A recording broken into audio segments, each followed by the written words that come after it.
விஜயுடன் பிஜேபியினுடைய தேர்தல் பொறுப்பாளர் ஜெய்பாண்டா பேசி இருக்கிற மாதிரி நான் கேள்விப்பட்டேன். உண்மையது கண்டிப்பாக தனது மனதை விட்டு ஜெயபாண்டாவிடம் பேசியிருக்கிறார். அதனுடைய சில வர்ணனைகளை ஜெயபாண்டா அவர்கள் அமித்ஷாவிடம் தெரிவித்து விட்டார். ஏன் ஐயா எடப்பாடி பழனிசாமியிடமும் தெரிவித்திருப்பதாக கேள்விப்படுகிறேன். விஜய பொறுத்தவரை நமக்கே தெரியுது, காங்கிரஸும் ட்ரை பண்றாங்க, அதே நேரத்துல என்டிஏ சைட்ல இருந்து விஜய்க்கு ட்ரை பண்றாங்க. இப்ப விஜய்க்கு எது லாபமா இருக்கும், எது அனுகூலமா இருக்கும் உங்களுடைய பார்வை?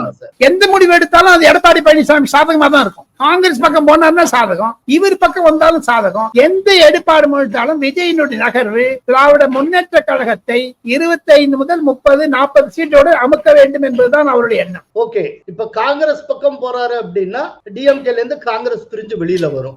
அப்ப காங்கிரஸ் கூட்டணி பலவீனம் அடையும். காங்கிரஸ் உடையும். நான் சேர்ந்த மாதிரியே சொல்லியிருக்கேன், காங்கிரஸ் உடையும். அதாவது டிஎம்கேல இருந்து வெளியில வர்றதுன்னு முடிவை எடுத்தாலே காங்கிரஸ் ஸ்பிளிட் ஆகுமா?